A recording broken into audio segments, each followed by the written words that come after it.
A look back at the Sandusky allegations at Penn State next on Behind the Headlines. This is Behind the Headlines, with behind-the-scenes analysis on issues affecting Pennsylvanians, sponsored by the Susquehanna Valley Center for Public Policy. Now, here's your host. Hi, welcome to a new edition of Behind the Headlines. I'm Charlie Greenewalt, Senior Fellow of the Susquehanna Valley Center for Public Policy, and I'm joined by Maura Donnelly, our Associate for Susquehanna Valley Center. Welcome, Maura. Hello, Charlie. Unfortunately, Maura, here today we're going to devote a whole program to the situation that has been unfolding, of course, out of State College, but it has garnered not only statewide and national, but international attention. It's one of the saddest stories that I've ever covered in the public realm, and there seems to be no end to this story, and it's just so sad that one hardly knows where to start. But we started by going to someone who has a good understanding of the situation, someone who has looked at it and has done a great job in covering it for our newspaper that covers state affairs. It's the newspaper of record for state affairs, and that's the Harrisburg Patriot-News. And the person we're talking about, of course, is the editor of the editorial page, Jeanette Krebs. Jeanette, welcome to the show. Thank you for having me. It's nice to have you back. But certainly not under these circumstances. The Patriot-News did something in regard to this story that I thought was so unusual, and that was front page editorial, essentially. This I actually took into my classes and shared with my students. It is a full-page, front-page editorial about the events that unfolded at State College. And I mentioned to my students that I've never seen such treatment of a subject unless it's time of war. What made you decide to approach the topic in that way, and how did you decide what to put in the editorial, Jeanette? Well, our editorial board meets on Monday mornings, and we normally have a whole host of topics that we go over. But obviously on that Monday, all we talked about was what was happening at Penn State. And we soon realized that given the nature of the charges, some of us had already read the grand jury presentment and found that just horrifying. And given that there were leaders at the top of Penn State who had some involvement with the charges, we decided we really had to have a powerful editorial, and quickly decided that we were going to call for Graham Spanier and Joe Paterno to step down. In that meeting, we started talking about whether we should run the editorial on the front page. Again, given the prominence of Penn State, not only in our community, but obviously nationwide, and what was being alleged. And so we decided we would just start writing it, and think about what we were going to do in terms of placement later on. The writing process was really collaborative. One person took the lead on it, and then the rest of us really got involved after he sent that around to everyone, and we all added our thoughts and made changes. And by late in the afternoon, the publisher and I had a conversation and decided that not only did we want to make a statement with our words, but really we thought the placement of the editorial should send a message that this is really serious and something has to happen. And that's when we decided we were going to run it as the only thing on the front page. To many of our knowledge, the Patriot has never even run an editorial on the front page, let alone made it the entire front. Well, and the words themselves are very powerful. The positioning, of course, has just garnered national attention for the Patriot-News on doing this. But there's so much more that the Patriot has done. You really broke the story, and you have a team working on this. I mean, it's just it's all consuming, I imagine, at this point, and you can probably speak to that personally too, yes, about what this paper has accomplished with this story. Well, you're right, Mara. Back in March, we first our reporter, who's really the lead on this, Sarah Ganem, broke a story that the grand jury was looking into allegations of child sexual molestation and Jerry Sandusky. And at that point, we were really all alone on this. And I can say from the editorial page, we received a lot of letters from people saying things along the lines of, how dare you, this is a man with a stellar reputation, he's done so much good for the community, I think it's atrocious that your newspaper would go after him like this. You were going after him, not the grand jury. That's exactly right, that the newspaper would, Yeah. would do this. And then in August we ran another story just saying that they were getting close, and then of course we broke the story the Friday before the presentment became public. We've had lots of people in State College. I mean, I think, first of all, our sports coverage of Penn State is really the best in the state. And so we have all of those folks involved, Sarah's involved, and we have other people who normally might cover Cumberland County municipalities who have been getting involved in doing different stories on, you know, talking to specialists on child sexual abuse and things of that nature. We'd like to have you sort of summarize your view of what happened during this whole episode, Jeanette. But the one thing that I thought that your paper did extraordinarily well in the Jerry Sandusky case, and I'd like to read it to our viewers, is that there was a sort of a summary of how things progressed at each step. And it's, I thought it was so well done. You have Mike McQuarrie, the assistant coach for Penn State, going to his coach, Joe Paterno, and saying there was anal rape. Paterno goes to his particular superiors, and he says something of a sexual nature. Then you have Mr. Schultz, and Mr. Schultz says that it was inappropriately grabbing of the young boy's genitals. And then we have Curley, and Curley says it was inappropriate conduct or horsing around. And by the time we get to Penn State President, former President, Graham Spanier, it was conduct that made someone uncomfortable. So we go from anal rape to conduct that made someone uncomfortable. And that's sort of how the Penn State hierarchy treated this and how it became watered down over time. Well, it's like that old game that we played when we were children called telephone. And we would pass along and see how the message at the beginning changed to the message at the very end. True. And that's what's happened here is that, you know, and again, we've pointed out that 2 of those gentlemen are under indictment for perjury. So we can see exactly where the breakdown of the story occurred. You know. Could you give us your summary, sort of what happened there? And is this happened because of our... Why has this happened? Is because of our overemphasis on sports and that we've developed a sports culture? What are your opinions, Jeanette? Well, I think your second question is a very interesting one. You know, what exactly happened? I think we won't know exactly what happened for a while, as Mara said, because 2 people have been charged with perjury.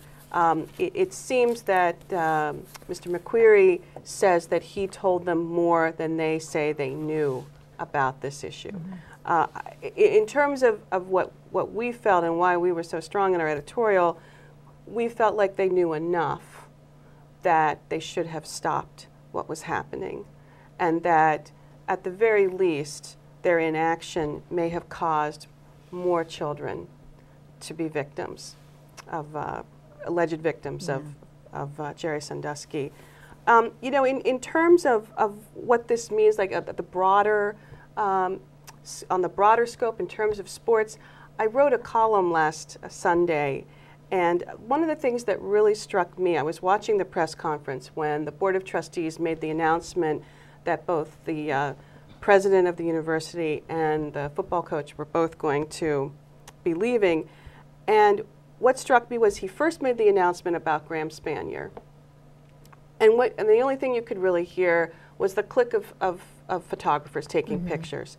Then he makes the announcement that Joe Paterno's leaving. Audible. And you can hear the gasp that fills the room. And so I purposely listened then for questions about the president leaving. There were 2.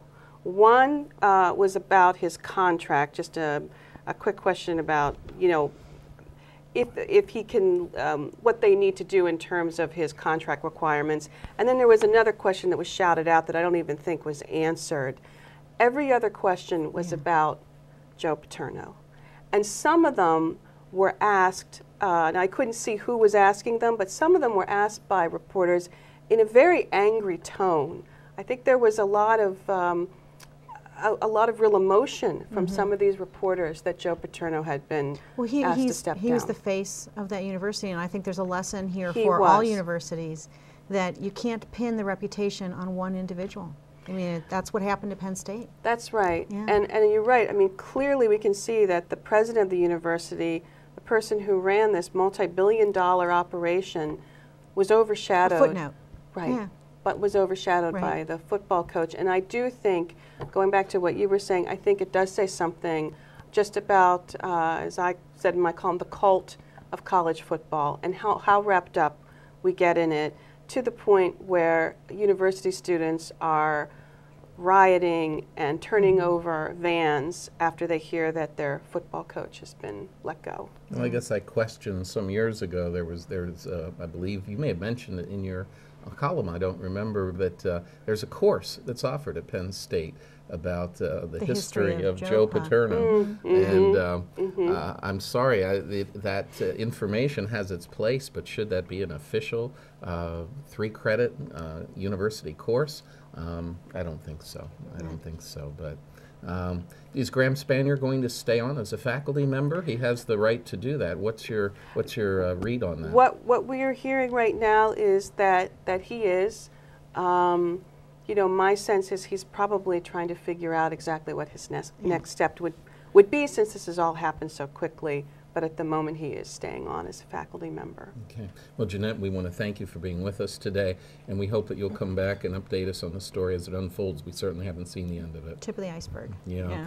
We'll be back with our second segment right after this. Behind the Headlines is brought to you as a public service by the Pennsylvania Business Council, envisioning a commonwealth in which residents enjoy a very high quality of life in sustainable communities. The Council works aggressively to define key long-term policy strategies and solutions that make the Commonwealth more competitive, creating and sustaining a better Pennsylvania.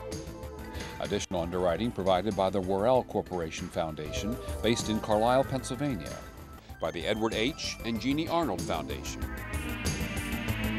and by the Pennsylvania Manufacturers Association. Business in Pennsylvania is our business. Behind the Headlines is also supported as a public service by Daily Express, transporting construction, farm, and industrial equipment throughout the United States. And by Penn Waste, your best local choice for your waste removal and recycling needs. Welcome back. In this segment, Charlie and I will continue our discussion of the allegations of child abuse at Penn State. And we're very, very fortunate to have with us someone that's been doing a lot of media on this issue, and that's Jennifer Storm, who is the Executive Director of the Victim Witness Assistance Program in Harrisburg. We'd like to welcome you to the program. Thank you very much for having me. Welcome, Jennifer. We wish it was under different circumstances, but you know, you have a valuable service, and I'd really like to learn a little bit more about you and your organization, because I'm not sure that everyone is as familiar as they should be with the work that you do. I often say that people unfortunately become aware of our services by happenstance, by unfortunate happenstance. So any way that we can create awareness is so important. We are a nonprofit organization based in Dauphin County. We serve approximately 8,000 or so clients a year. We do provide free and confidential services to all crime victims. So we provide comprehensive services from theft to homicide and anything in between. Some of the services we provide are counseling, supportive counseling, crisis intervention. We do crime scene intervention. We will do accompaniment to court, to hearings, to medical facilities, to the police station. We basically any assistance you can imagine that a victim or a witness would need while going through the criminal justice process, we're there. It's an extremely arduous process unless you have a degree in criminal justice, and so we like to feel that we are their liaison, that we are their one-stop shop for all the information that they're going to need. So they're not being inundated by several agencies and several individuals with information that may or may not be accurate. We funnel all that information from the county down to the victim, and we're there with them, beside them every step of the way and then beyond. We work with some of our clients for years after their cases. Jen, we want to at least, we do want to pause for a moment, and we do want to acknowledge that all the folks who are charged in this, these are allegations, and in our system you are innocent until proven guilty, so we do want to stress that again for our video record.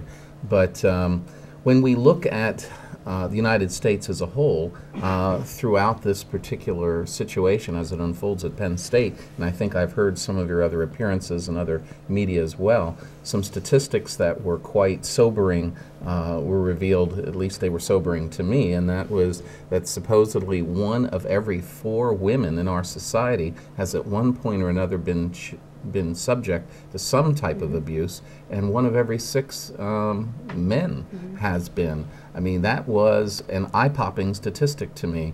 Am I living in a sheltered world? How naive am I?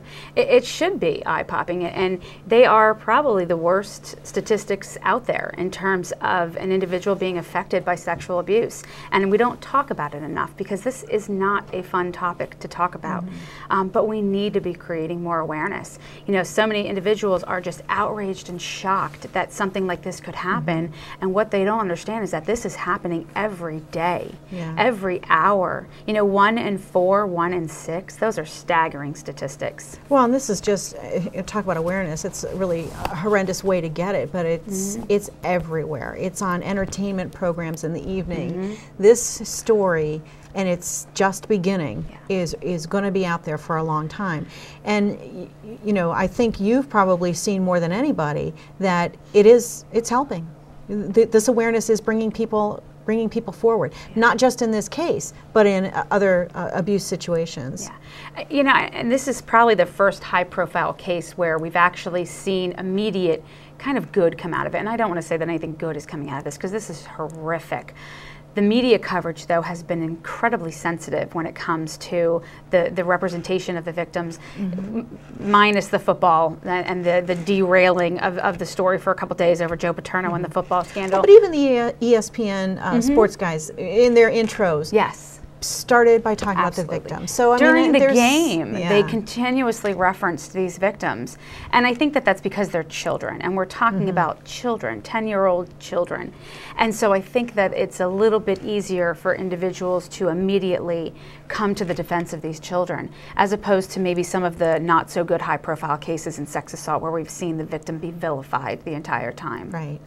So I'm heartened that at the very least, victims will understand that they can come forward, they can be brave in their admissions, they will receive support, and they will be believed, and that also that the public's going to be able to use this as an opportunity to educate their children and themselves. Well, and I think not just that the victims would feel comfortable coming forward or you know, take that step for themselves, but that others who are witnesses or have some kind of knowledge will take that step. And you know, maybe take one step but follow it through and make sure that something comes of it. And I think that's what we're lacking in this massive collapse of support for children that has occurred. I mean, if this case illustrates anything, it is an epic systematic failure at its worst.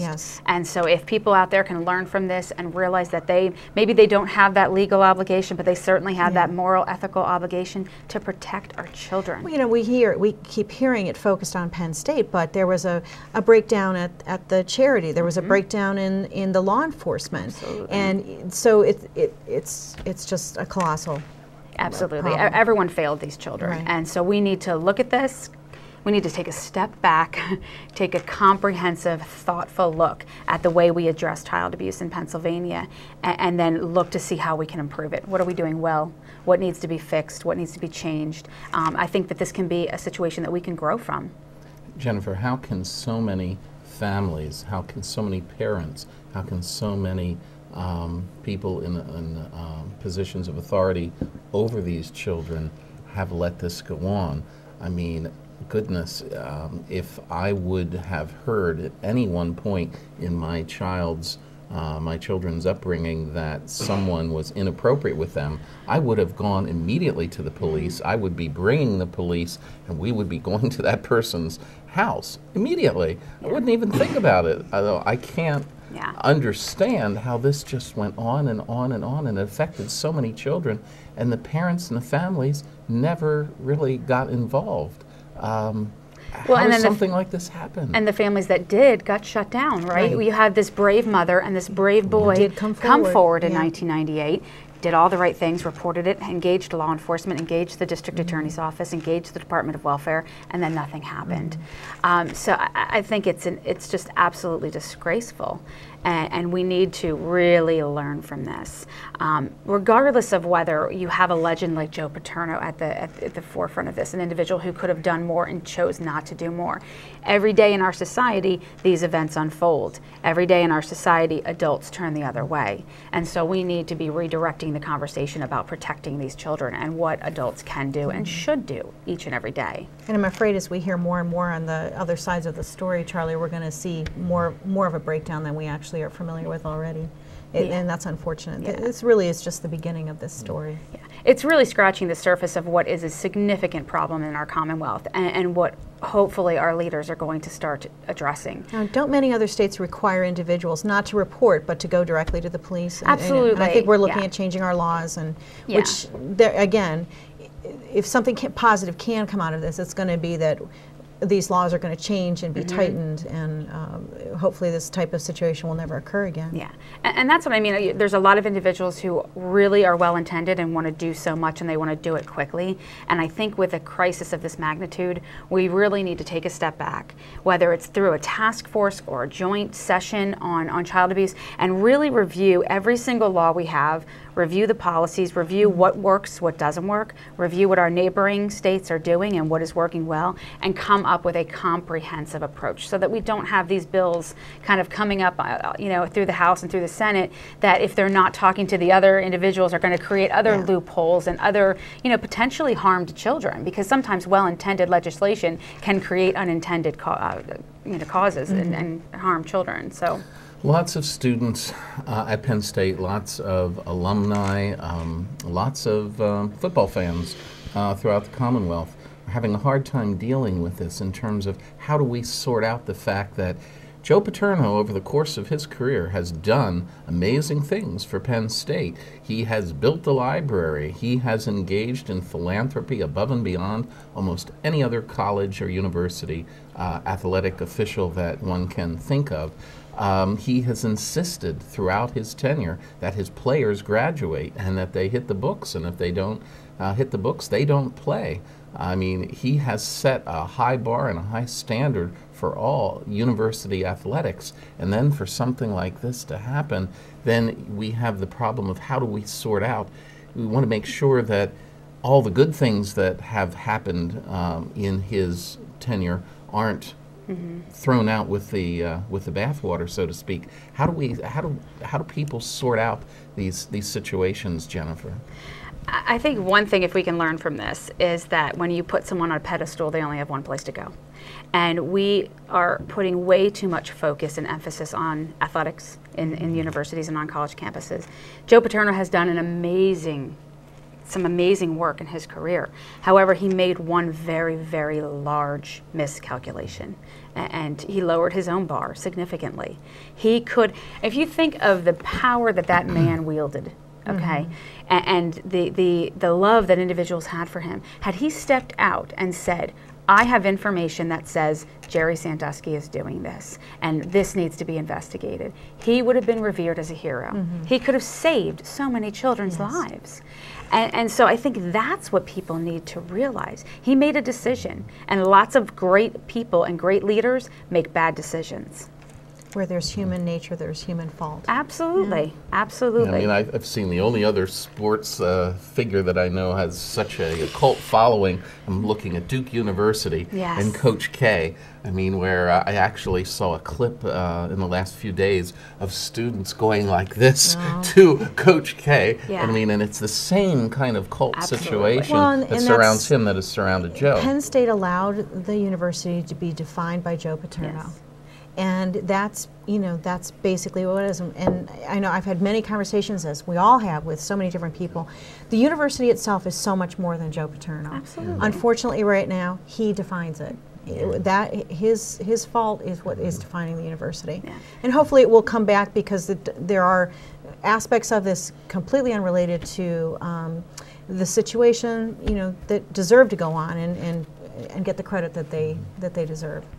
And it is a shame. You know, I'm a Penn State alum, and my leadership skills were built on that university and on that campus, and I have wonderful, fond memories of that place.